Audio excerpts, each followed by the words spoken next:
Hey, hello traders, it's Thursday, October the 18th. This is John Kicklighter, Chief Strategist for DailyFX.com, here to give you your FX market wrap-up for the past 24 hours and an outlook for what is undoubtedly going to be a active 48 hours through the end of this week. Now, this past 24 hours, as I said, there is a divergence in the performance of risk appetite trends. In fact, we saw a couple currencies like the Canadian dollar, typically investment currencies, that were actually showing lost ground. New Zealand dollars losing ground, but some of those laggards actually caught up this past session. More so, we also saw a number that actually continued, but a very important player in my risk spectrum actually turned into a significant slowdown. So once again, that deviation between general risk trends is increasingly falling apart.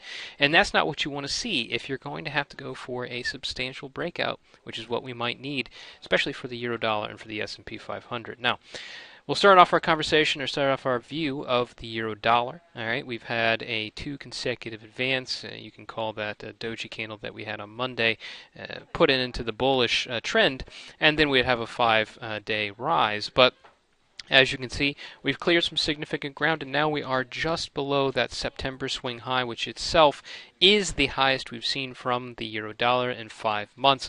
To get a continuation, to get a extended rally, to get above that move, we need to see some level of conviction, and we can have this in two forms. One, from a fundamental perspective for the euro alone, we can move into the final 48 hours of this trading week, into which we get the EU summit. All right, so that begins on Thursday and extends into Friday. This is an opportunity for potentially Spain and Greece to provide or receive some support and follow through on those bailout programs that seem very vague and not anywhere near the level necessary to actually provide the level of support required to make the Eurozone look stable and make it a sound and safe investment for global capital. But it's very unlikely that we do get anything along those lines. Why? One, because we have Greece, who ended their Troika talks, and they said explicitly that they did not actually resolve the bigger issues. Though they had reached a consensus or an agreement on a number of the individual components, we need a serious agreement between both groups if they want to receive their next tranche of aid. Much less get a further round of support, which is supposedly may be needed, and a third bailout program, or at the very least more time or lower rates on those bailouts that are already in place. All right, so Greece, people are not expecting very much from. Spain. Spain recently had that hold on its actual rating by Moody's after Standard & Poor's last week actually cut their ratings, and that was that further push. That's where a lot of the progress that we had on the euro dollar this past session came from. That's not necessarily a positive outcome. It is just the relief of negative implications. So expectations were negative. We find out that Moody's will not follow through on a rate cut and not move us closer to that junk status, which means that they wouldn't be able to use their own bonds as collateral for the ECB. In other words, they would be able to lend capital from the ECB or lend funds from the ECB, and that would essentially amplify and force a bailout situation for Spain, which many in the market believe is inevitable. And it's actually undermining the stability of the region, this fact that they are avoiding it as much as possible. So this is something I think a little bit more we will be watching, and we have a little bit more potential from that development. But in the meantime, you can see in this rise with the euro dollar that you are getting a fundamental push from that development. This is the this is the Spanish 10-year government bond yields, and as you can see, they are actually coming back very sharply. We are actually at our lowest level since back here in April. What does it mean when yields decline for a government? It means that they can borrow at a cheaper rate. That in turn is good for the currency. All right, and it suggests stability. We actually have a similar situation with Greece. All right, it's slowly marched back, and you can see that big gap that they had, thanks to delivering the massive losses to the private investors.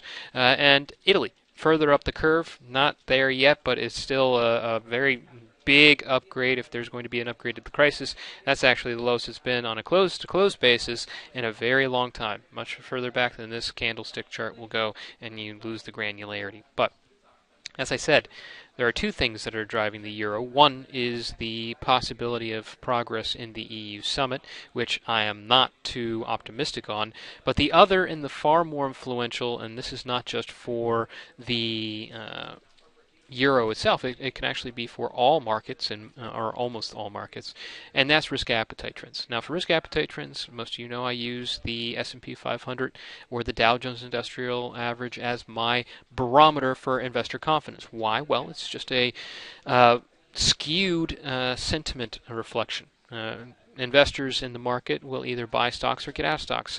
There's a very low ratio of people that actually short sell. So it actually shows a very clean view of risk trends. Now, it's skewed, and it's skewed specifically to the upside thanks to the influence of the Fed. All right, so with the injections of stimulus, with the hope that that imbues, which you can see in this chart, the S&P 500, the Dow Jones Industrial Average, are driven significantly higher because people think that there is very little or very low risk that they will actually face with holding these risky assets, because they think that the central banks of the world will take those risky positions off their hands and prevent investors from facing significant losses.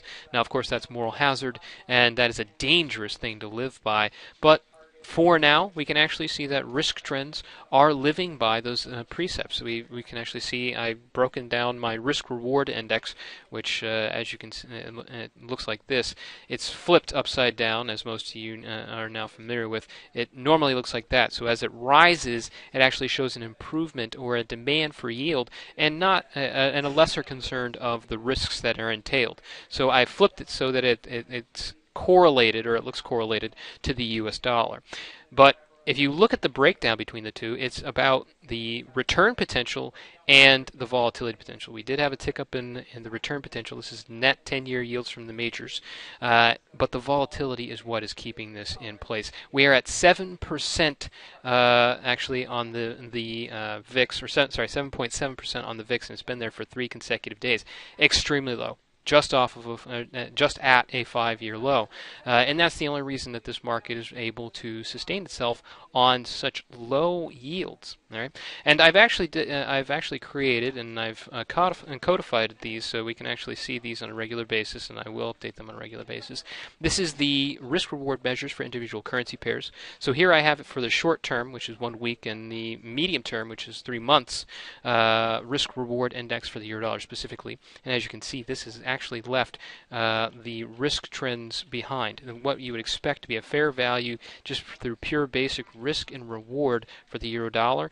That is far beyond what we are actually pricing in right now for the actual currency. So there's a skew here. Where's the skew come from? I think it actually comes from expectations for the euro, and if that's the case and the EU summit doesn't give us anything, then this will come back to meet those risk-reward balance. On the other hand, we could have the possibility that there is going to be a sharp move towards risk appetite trends. Always an option, and it's not the option I think is most likely, because as you see from these equity markets, sentiment is already at 4-year highs in essence, and to get it moving further, you have to, against extremely low yields and extremely low volatility, you have to either see yields pick up, which is difficult in a slowdown recession, or you have to see volatility cool even further, which you can imagine how difficult that is already at a 5-year low. So that is the possibility that we face. Now, what can get risk trends moving? We'll be watching very intently, because in the upcoming hours we're going to have Chinese GDP, which will be covered live by Ilya, and this is going to be one of those catalysts that tells us quite clearly, fundamentally speaking, is the market strong or is the market weak? Should we expect a slowdown in growth to continue? And if it does, that will take yields, return, confidence with it as well. And I pulled up here the Aussie dollar versus Chinese GDP. The two have deviated substantially, going back to 1995. This is going to be something that's going to be very important, not only for the euro but also for the Aussie dollar. Anything that is risk sensitive. All right, so Aussie dollar, as you can see, rallied here. We'll see almost undoubtedly volatility, but its direction is going to be questionable. It all depends on the level of surprise that we have in this particular indicator. Now, as for other risk-based currency pairs or risk-based setups, I was actually knocked out of my pound dollar short, so it actually broke through that trend line that I had, the collection of resistance. I do still see a lot of opportunity, but I'm not going to jump back in until I see the option really play through in price action. I also had a short Kiwi dollar position, but I trailed up the stop after I took my first target at plus 45 pips, and it actually knocked the second half out of break even. I still see great opportunity, especially if it breaks below 81, but I need to see that break below 81.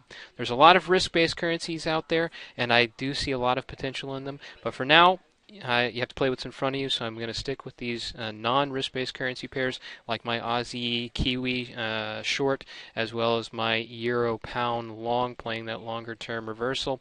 And we'll see what the opportunities are that come with these. But in the meantime, keep a sharp eye on that event risk that we have coming up, and watch these risk trends very closely into the final 40 hours of this trading week, and especially watch the Euro Dollar, which has shown itself to be dramatically deviating from its pure risk-reward factor. So either Eurodollar is overbought and will come back down to risk trends, or risk trends have to come up to meet it. One way or the other, this will correct to a norm. All right, so keep a close eye, be very careful, and trade cautiously. Good luck trading out there, guys, and I'll update you once again tomorrow.